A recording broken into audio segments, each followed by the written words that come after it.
Meu nome é Hernani Fornari e, juntamente com a minha esposa e parceira Gabriela Carvalho, nós somos professores e terapeutas de alinhamento energético, de cura interior alinhamento energético, e essa terapia que a gente vem compartilhar com vocês hoje.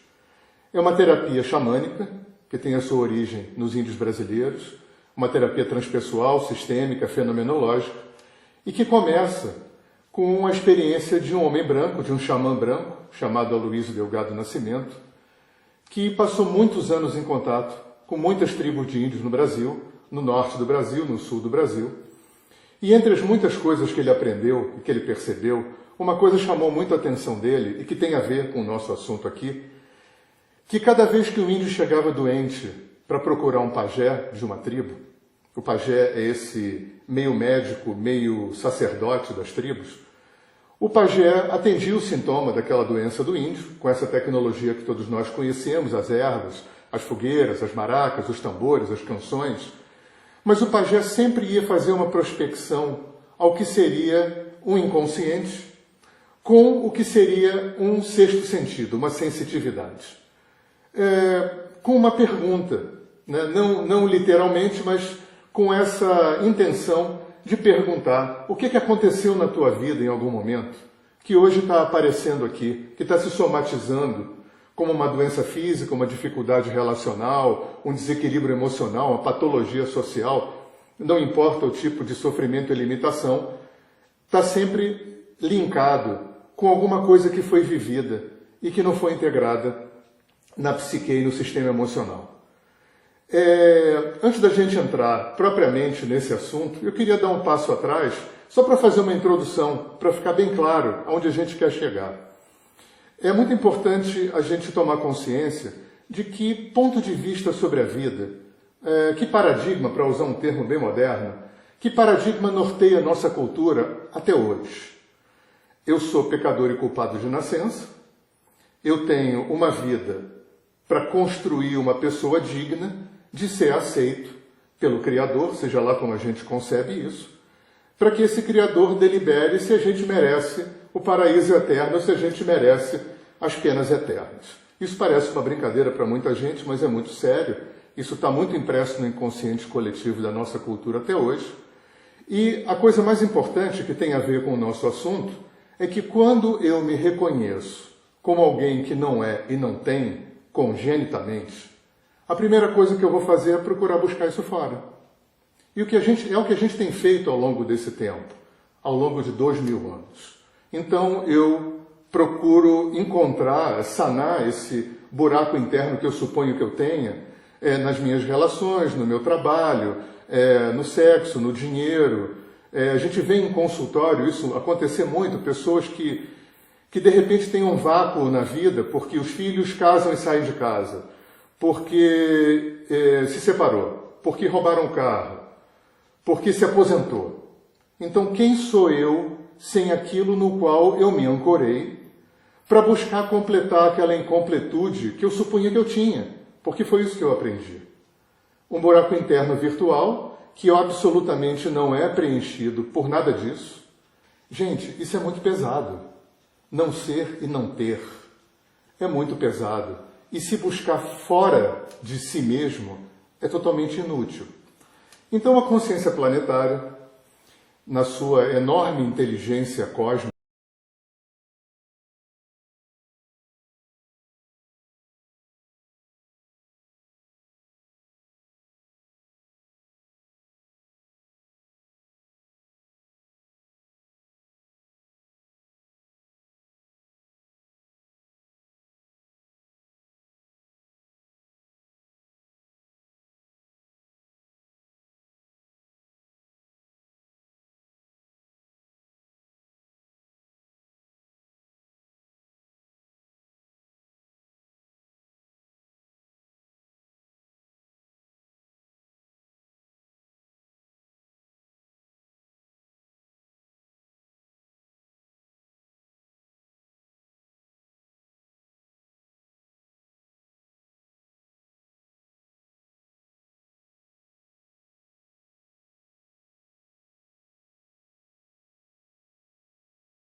no meu inconsciente, vamos chamar como bons softwares. Só que eu não estou aqui para dar conta de tudo. Eu sou ser humano, eu nem tenho obrigação de dar conta de tudo. Então muita coisa eu não dou conta. Muitas coisas que eu atraio, é muito importante que isso fique claro, né? Para a gente descaracterizar culpa e vítima e culpa e pecado. Muitas coisas que eu atraio eu não dou conta. E essas coisas que eu não dou conta ficam numa lista de pendência, funcionando no nosso inconsciente como se fosse um software, com bug, com vírus, né? Dando bug, dando pau. E dando pau é o quê? É somatizando doença, atraindo para a minha vida perdas, dificuldades, traições, acidentes. Né? Lembra daquela história de pelo amor a pela dor, que Jesus falava e que Kardec depois repetiu? É meio por aí. Né? A vida oferece, com certeza, antes da gente passar as coisas difíceis, a vida já ofereceu caminhos gentis para a gente poder equacionar essas questões. Só que a gente estava preocupado com outras coisas, né? Estava distraído, não estava focado, estava se sentindo mal, estava se sentindo culpado, enfim, estava nesses buracos internos que a gente tem e a gente não percebe o aprendizado, o chamado para o aprendizado.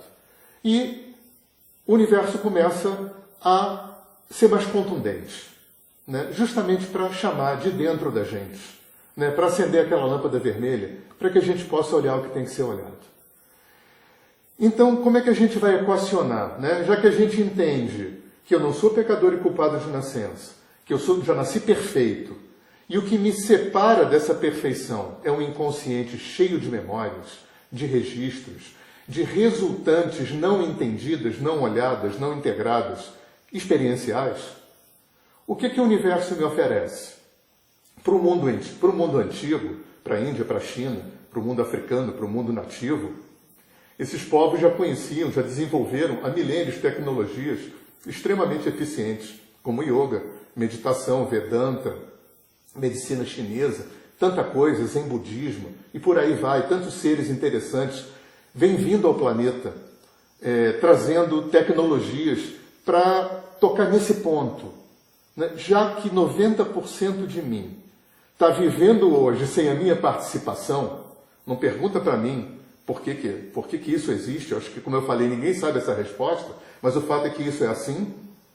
Se 90% de mim, como é que eu faço, né, para lidar com isso? Como é que eu faço para abrir uma via de acesso para esse mundo inconsciente? Para que eu possa trazer isso de volta para a superfície e poder dar um encaminhamento, né, equilibrado, um encaminhamento de integração para essas experiências que eu atraí, porque eu precisava passar.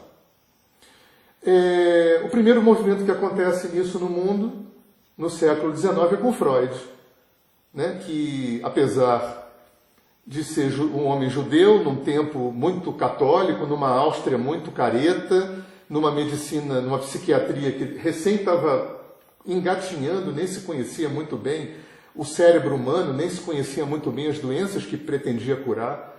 Esse homem, que foi um gigante, abre um portal gigantesco e traz para a superfície uma série de conhecimentos que já eram conhecidos do mundo antigo, né? Inconscientes, complexos, enfim, uma série de coisas que o Freud trouxe, extremamente importantes. Mas o Freud, o que ele dispunha para poder equacionar essa questão tão profunda no homem, eram 5 sentidos, uma mente racional e uma linguagem, que são ferramentas extremamente importantes para se resolver aqui no mundo tridimensional. A mente racional é extremamente importante, os 5 sentidos, a linguagem, são ferramentas riquíssimas para se virar na vida de relações, na vida profissional, né, na vida material humana. Mas quando você dá um mergulho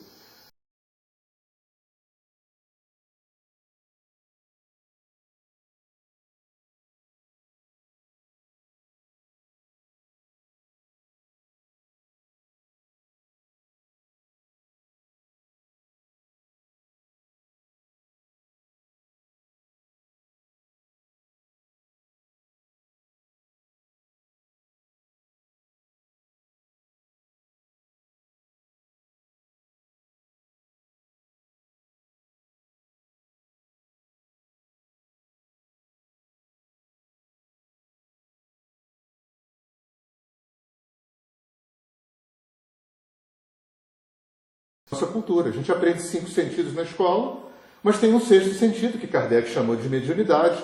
Hoje a gente chama de paranormalidade, de sexto sentido, de sensitividade, de percepção extrasensorial, que Kardec, por razões dele, resolveu especializar isso para abrir uma via de acesso para o mundo desencarnado. Ok. E ficou, né? O mundo continuou. Houve essa invasão do Ocidente no Oriente, que eu falei, isso abriu uma perspectiva, né, muito interessante, que eu já falei também, mas eu queria dar mais um passo atrás, porque tem uma outra coisa que se implanta na nossa cultura que é muito importante lá pelos anos 10, pelos anos 20 do século 20, os cientistas de ponta, nórdicos e alemães, estudando as menores porções de matéria, chegam à conclusão que no mundo subatômico a realidade acontece de um jeito completamente diferente daquele que Newton tinha trazido e tinha alicerçado como o funcionamento real do universo. E isso bagunçou o coreto todo, né, da ciência, isso passou a ter o nome de física quântica. A física quântica, assim como Freud, assim como Kardec, também não trouxe novidade nenhuma. Todos esses conceitos modernos da física quântica, como salto quântico, efeito não local, princípio da incerteza, tudo isso já era super conhecido no mundo oriental, no mundo nativo, com outros nomes, dentro de um outro paradigma. Mas é muito bonito quando a consciência planetária traz para a superfície conhecimentos tão importantes, né, que vão ter um desdobramento tão importante na vida humana, né, e que não é novidade por um lado, mas que é retraduzido de uma forma totalmente palatável, totalmente digerível para a nossa cultura. E aí a gente chega nessa invasão do Oriente, que eu falei, a Índia, a China, entram, e nessa esteira começam a aparecer terapias na Europa, nos Estados Unidos, fazendo exatamente um cruzamento da psicologia com a transpessoalidade. A gente fala de brincadeira no curso que o Kardec casou com Freud, né, e começou a dar uma série de terapias que são psicoterapêuticas, sim, mas não são analíticas, e são mediúnicas, sim, mas não são espíritas. Como, por exemplo, eu gosto muito de honrar aqui o Dr. Eliezer Mendes, um psiquiatra baiano, que desenvolveu a terapia do psicotranse nos anos 50, 60, no Brasil, as constelações familiares com o terapeuta alemão Bert Hellinger, o resgate de alma, que é uma terapia que vem com Michael Harner e Sandra Ingerman a partir dos índios americanos, Theta Healing, frequência de brilho e alinhamento energético, né, que vem, como eu falei, dos índios brasileiros através do Aloysio Delgado Nascimento. Então, a proposta aqui do alinhamento energético, eu já entrando mais especificamente na nossa história, como eu falei, uma terapia, é uma psicoterapia, mas aonde o terapeuta não vai elaborar conteúdo, até porque já tem a psicologia que faz isso muito bem, mas vai usar esse sexto sentido para abrir uma via de acesso a esse mundo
terapias podem acontecer, porque a gente sabe que mágica não existe.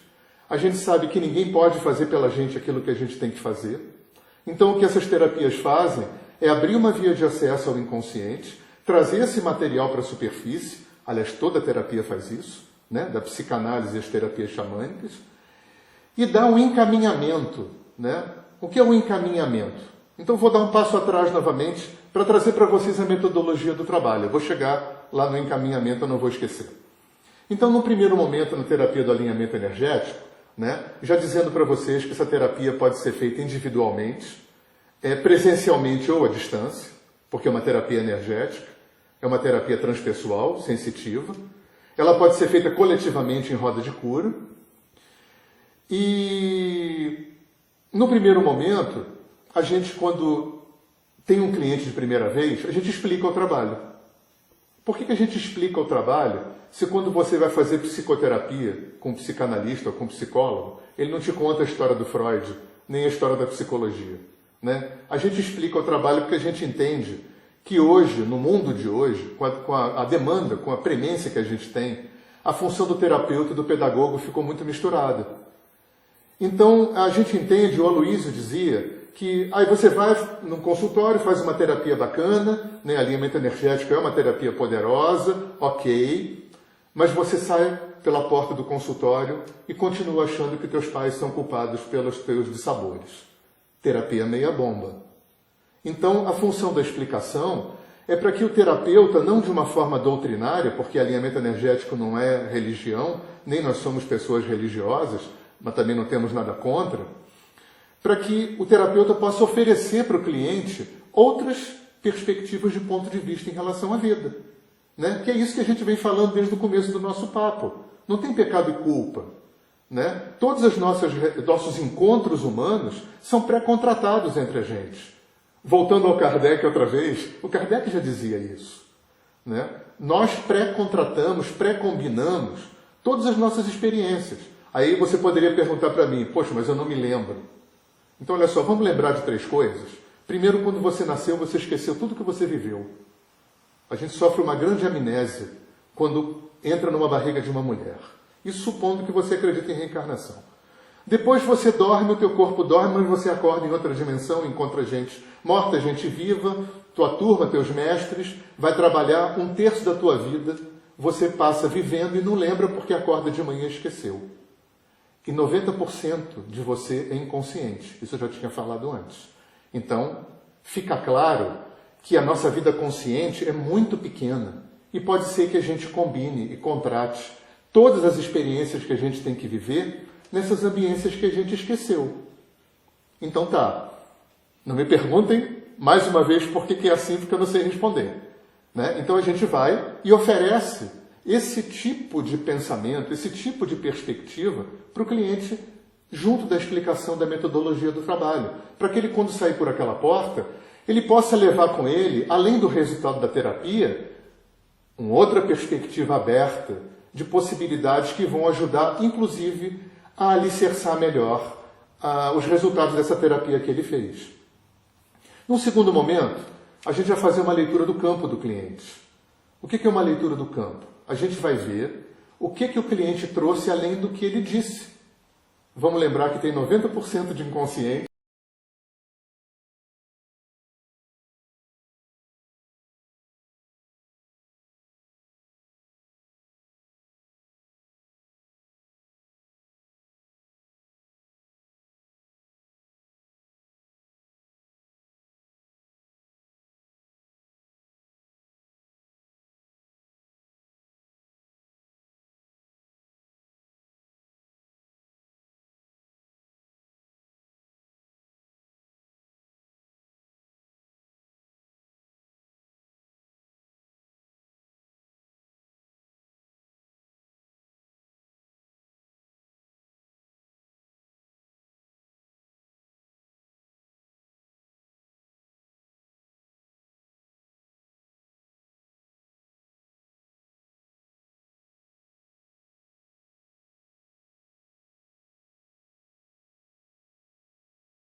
aquilo que o cliente trouxe, que pertence ao mundo consciente do cliente.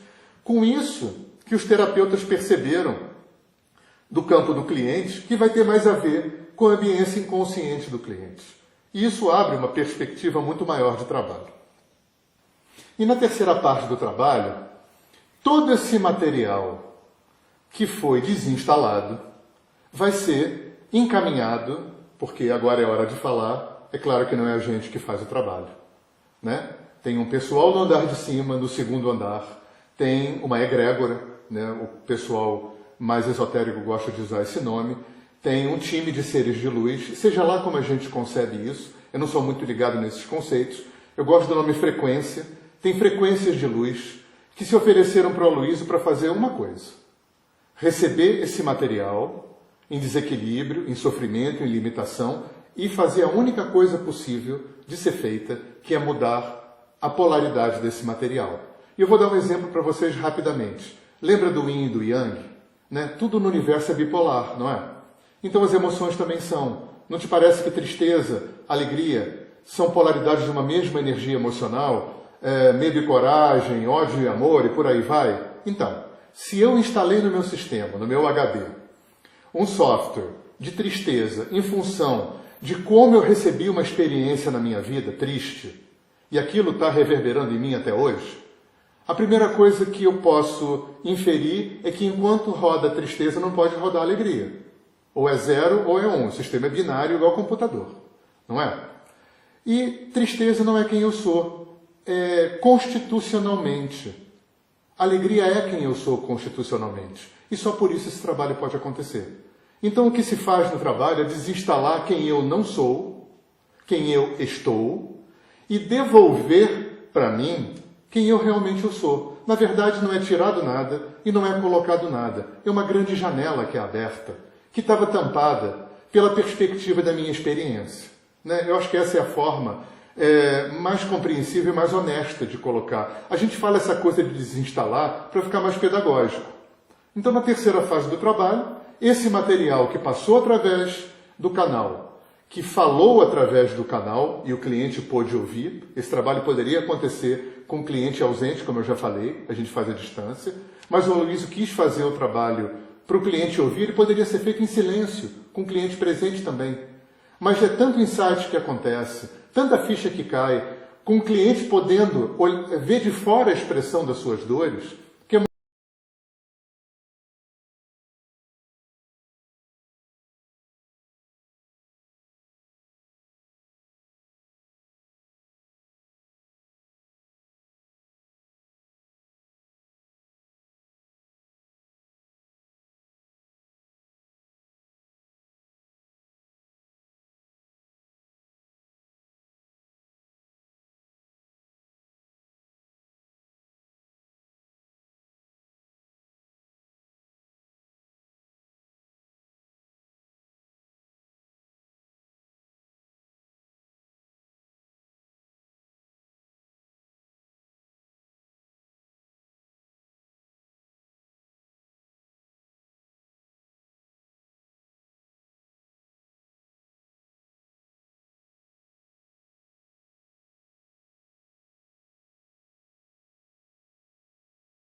o hardware, os meus traumas ficam lupando. E eu vou surfando naquilo quase que automaticamente. Aí eu fiz o trabalho, toda terapia tem como um primeiro efeito dar uma descompressão, porque sofrer pressiona e me impede de olhar outras possibilidades. Então eu saio descomprimido, todo mundo sai do trabalho, é impressionante, é quase 100%. Todo mundo sai, puxa, eu estou levinho. Claro que eu estou levinho. Descomprimiu, é como pegar uma mangueira de ar comprimido, abrir e deixar o ar sair. Então faz isso para que você possa ter uma perspectiva. E você sai com uma senha. E cada vez que, porventura, você ainda perceber que esse looping ainda está rolando no sistema, você, em vez de surfar nesse looping, você entra na função da senha. Você pode cantar a senha, falar a senha, não importa. A senha não é muleta, obviamente. A senha um dia perde a função, ela é temporária. Mas ela é só uma espécie de remedinho. E também para colocar nas mãos do cliente a responsabilidade, né? Porque senão era muito fácil. Paga uma consulta, né? Fez um monte de coisas na vida, sofreu um monte de coisa, paga uma consulta, o terapeuta vai lá, faz uma mágica, você sai levinho, né? E continua pela tua vida fazendo outras tantas coisas e não rola assim, né? Então a senha também é a responsabilidade do cliente, igual você vai no médico. Ele te dá a receita e você tem que ir na farmácia, comprar o remédio, tomar o remédio, senão não fica bom.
Fazer esse trabalho no meio da natureza, que é muito interessante, ou as pessoas fazem à distância, mandando para a gente